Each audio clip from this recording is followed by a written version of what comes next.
Halo, sekarang tanggal berapa ya? Tanggal 30 Juli jam 11 malam. Udah mau akhir bulan aja. Aku udah mau close di akhir bulan. Ya masih besok sih close-nya, tapi udah bisa diperkirakan lah sebulan dapatnya berapa gitu dari trading. Ya meskipun ini program baru untuk program tradingku yang ini tanpa AI, pengembangannya super cepat sekali. Kalau diingat, aku mengalami kerusakan untuk hardware di AI processingnya di bulan lalu. Kisaran tanggal tengah bulan, mungkin tanggal berapa itu? Tanggal 13 atau 12-an.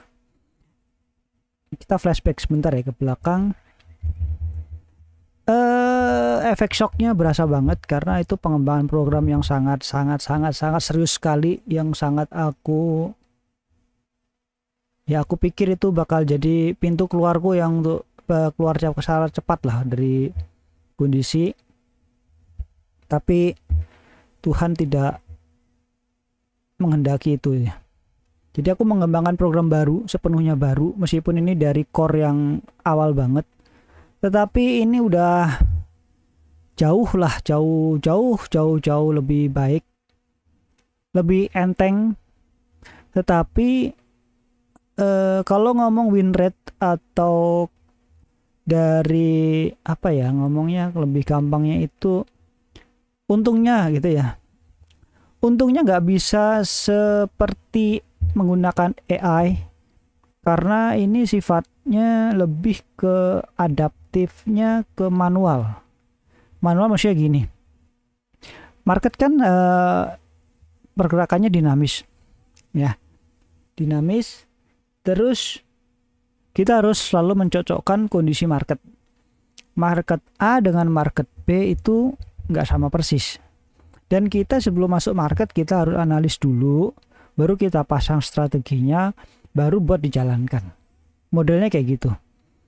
Kalau misalkan kita punya strategi salah, ya sudah, zong bisa arti nggak ada pembelian, nggak ada penjualan, atau mengalami loss profit, atau nggak dapat sama sekali malah minus.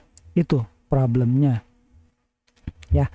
Jadi lebih ke pure kita punya technical, kita mengerti kondisi market seperti apa. Pokoknya kalau nggak ngerti market nggak bisa pakai program ini deh gitu. Intinya kayak gitu. Kalau pakai AI kan gampang ya, ketika aja aku pengen begini, aku pengen apalah, selesai, semua dijalankan sama AI. Kalau yang ini kalian harus benar-benar ngerti indikatornya, harus ngerti marketnya, nggak bisa seperti itu. Oke, lalu apakah masih akan berlanjut untuk bulan depan? Ya tentu. Ini program stabil banget, nggak pernah ngehang, nggak pernah crash, nggak pernah yang ngalami masalah trouble. Jadi sama sekali dia stabil, benar-benar stabil, konsisten yang pasti, disiplin,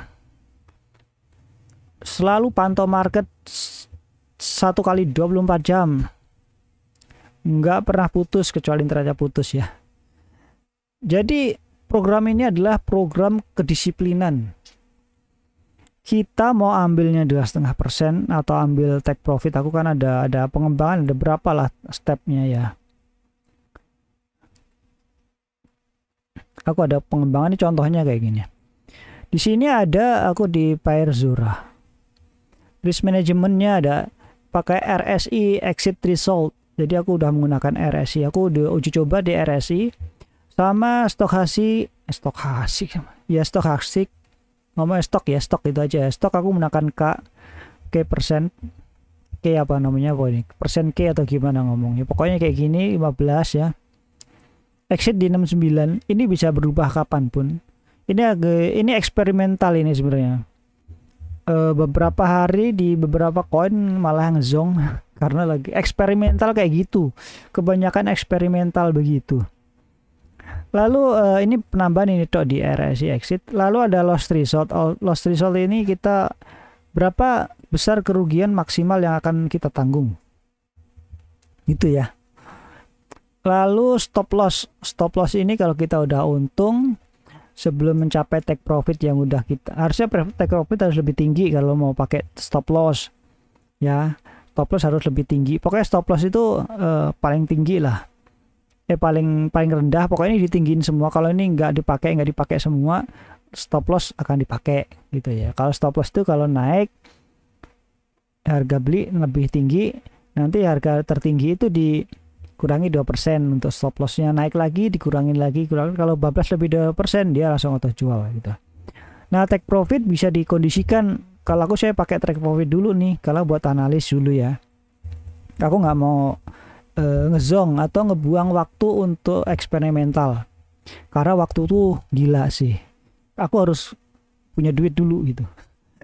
Jadi aku nggak terlalu sempat eksperimental di program ini.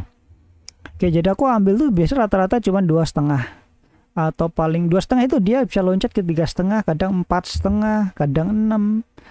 Karena dia ada loncat tinggi, tiba-tiba loncat cus, nah itu langsung auto jual di sana. Lalu minimum profit, nah ini penting sekali nih, aku kenapa create ini. Minimal profit ini aku nggak mau ketika stop loss dipakai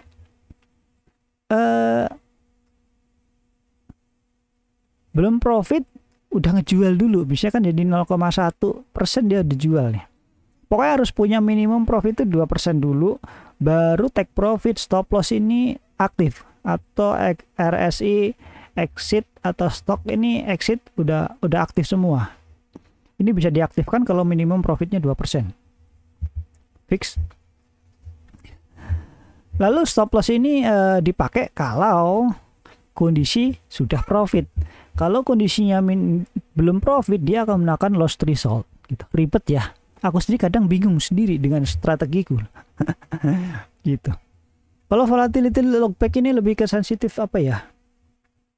Lebih ke filter volatility-nya kali ya. Karena aku juga nggak gitu pakai sih ini volatility. Ya, tapi tetap pakai sih, sebenarnya tetap pakai sih. Di sini kan ada volatility ratio nih kayak gini nih. Aku kan pakainya volatilitas ini ya, volatil ini ratio ini aku pakai. Sisanya nggak dipakai sebenarnya. Ya kali aja kan aku bikin program nanti aja ada perubahan, karena sebelumnya aku pakai, karena sekarang aku nggak pakai. Lagian kayak gini nih, RSI sama stok kan aku baru pakai. Sebelumnya kan aku pakai take profit aja sama stop loss. Stop loss nggak pakai sama sekali, malah lebih ke take profit aja, karena aku butuh duit dulu buat hidup masalahnya. Jadi nggak ada eksperimental selama berapa minggu, berarti ini jalan 3 minggu ini. Oke, kita nggak usah panjang kali lebar lagi ya. Dapatnya apa setelah 3 minggu ini? Dapatnya aku bisa beli beras bro dari trading. Sudah itu tok. Aku bisa beli beras dari trading. Nah, cuman itu yang bisa aku kasih tahu. Kenapa? Satu, kalau aku pasang 5 koin atau 6 koin yang aku monitoring di sini, setiap program ini punya nilai. Setiap yang aku buka ini punya nilai. Selesai. Aku nggak punya modal segitu gedenya. Modalku receh. Jadi aku bagi-bagi aja. Jadi aku nggak mau orang nentuin satu penuh modal dalam satu koin yang belum tentu bergerak juga. Dipantau terus, listriknya jalan tapi nggak ada penghasilan. Itu lebih konyol sih bagiku. Akhirnya meskipun dengan receh ya, dapat 5.000, dapat 10.000, ya paling banter paling 20.000, 30.000, itu pun kalau hoki. Tapi rata-rata dari satu koin gue itu ya, karena mainnya cuma 2%, 3%, itu cuma dapat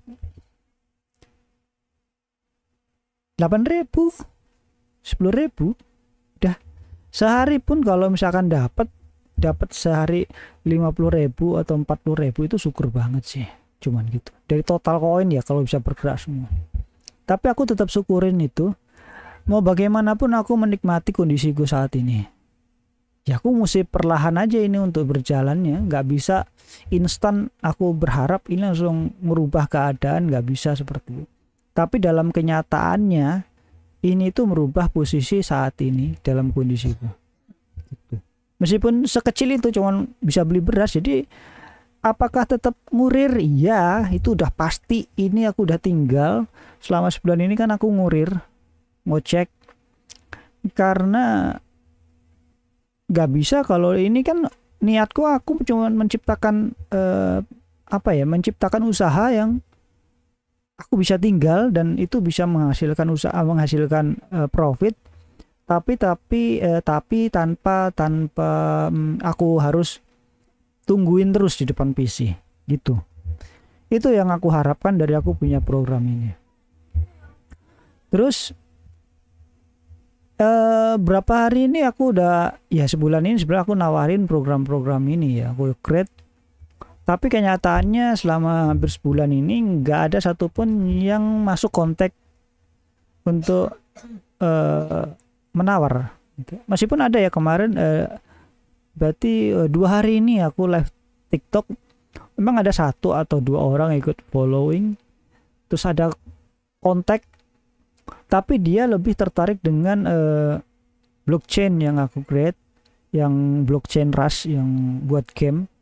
Dia mau create itu, dia mau sambungin ke koin yang lain gitu.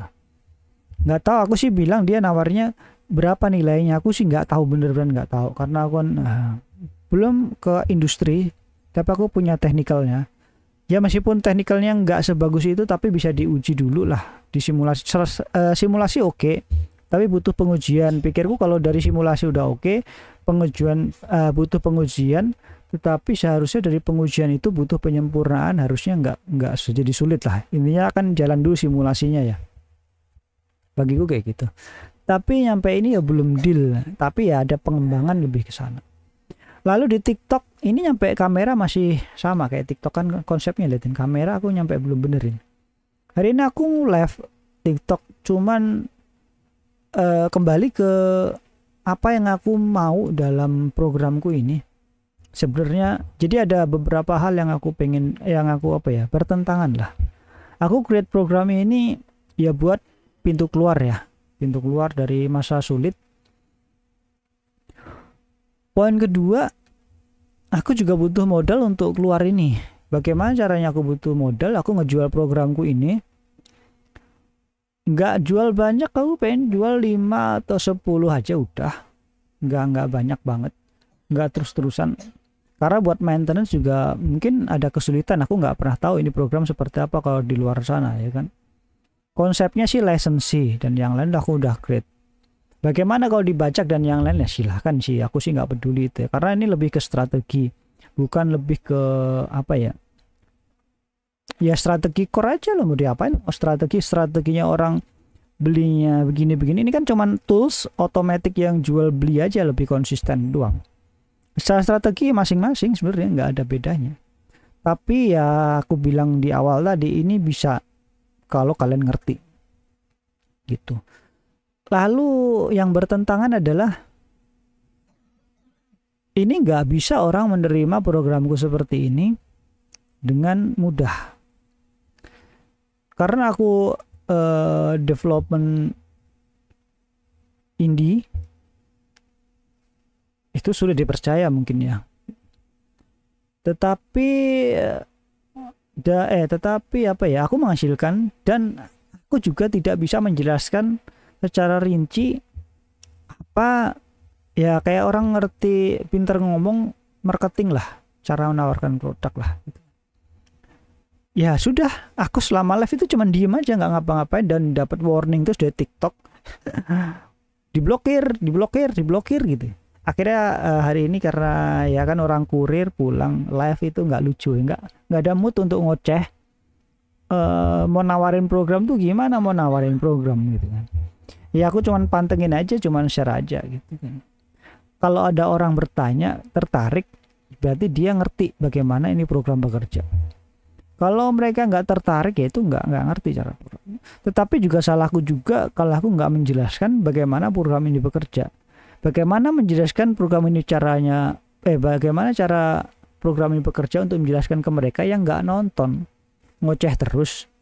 Di situ aku udah warning terus sama TikTok, di warning nggak ada ocehan, nggak ada apa-apa, diem doang, statik, nggak gerak sama sekali. Ya iyalah nggak gerak, mau ngoceh apaan, mulut juga udah males ngomong cuk. Dan akhirnya ya sudah, ini kan tengah akhir bulan, dan tengah akhir bulan ya udah lewas, program udah stabil, dan bulan besok itu Agustus ya tetap gebar di jalanan, program tetap dijalankan, udah gitu tok sih, karena nggak ada hal yang mesti aku perbaiki untuk saat ini kecuali strateginya, karena program udah berjalan, udah bener, mau diapain lagi, udah sesuai dengan apa yang aku mau, dan sangat enteng banget, sangat ringan, sangat powerful, dan sangat disiplin, nggak ada miss, nggak ada, pokoknya sesuatu yang kita tentukan, kamu beli di posisi ini, dia akan beli, jual di posisi ini, kamu jual, dia jual. Mau ngomong apa? Nggak ada perlawanan, nggak ada membantah, nggak ada apa ya, pokoknya on control lah, dia nggak bisa pindah dari situ karena logiknya kuat kayak gitu, pokoknya by data lah kayak gitu bro. Jadi untuk versi program ini aku bilang down, stabil, ini oke, dan ini udah, kalian kalau pengen keluar dari kondisi yang sulit, kalian mesti coba ini program dulu deh. Aku udah siapkan versi trial, mungkin bisa kalian gunakan nanti aku siapkan dulu, mungkin secara setup semuanya aku create dulu satu bundle biar nggak sulit, nanti aku bagi-bagi sih, aku kasih link di bawah aja kalau aku ada kesempatan untuk create-nya ya. Itu aja sih. Oke, thank you.